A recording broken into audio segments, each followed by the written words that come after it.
I'm Dougie, the founder of Dougies Goodies. Can't believe where all the time has gone. We're here now and we're going to open a shop in Belfast. Andrew is here, he's going to ask me any questions, aren't you?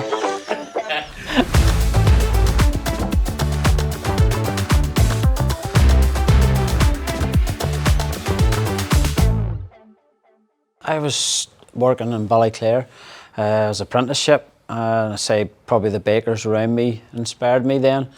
They were good at their job. I watched them and just got the bug, really, you know, just got the passion for it. All the stresses, and there's a lot of them, I tell you. Keeping everything an eye on everything, making sure everything was done right. There was no shortcuts. Keeping a good quality of a product, you know, you're using, you know, your ingredients, and just getting good people around you, you know. I think that was the main thing. Once you had a good team, you were able for anything, you know. There's high points and there was low points, you know. If there's something not right, not everything was made in heaven, you know.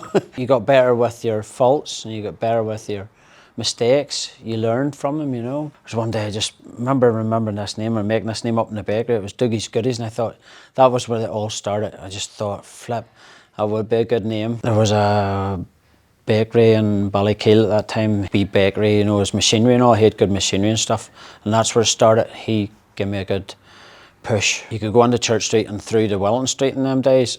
In shops was, not everybody would remember them. They're in Belfast as well. I got a big corner unit. Slowly it started to fold, all the shops around me, but we were the last ones out of there. And in them days, shops in Ballymena was scarce.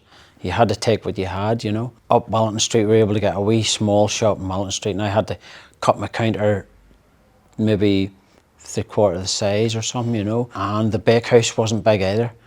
But we had to do. But I built up a lot of traffic in them days. Then I was able to buy a shop down in Mill Street. It was Simpson's Bakery, and his wee shop was catered for a bakery. We had a big kitchen and all, it was great. Wasn't as much footfall down there, but a lot of my customers followed me, you know. Then we took off with birthday cakes. The photographs come in for the cakes.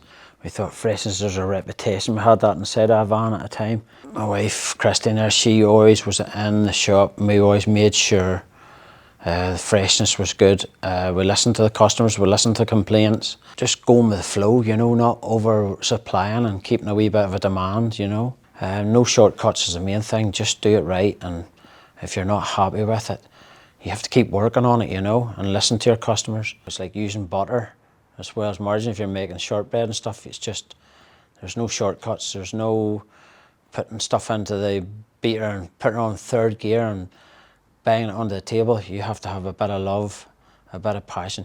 If you get passion, it'll all come together. That was when I got maybe a high in my career, was when somebody says, Dougie, he says, you've been doing my Wayne's birthday cake since they were age, and now they've got Wayne's, and that's what made me feel a warm thing inside me, you know.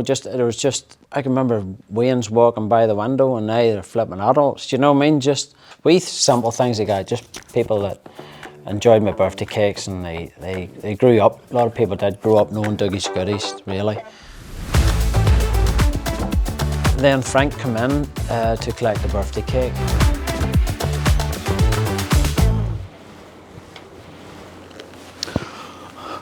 Went into Dougies Goodies to buy Georgina her birthday cake.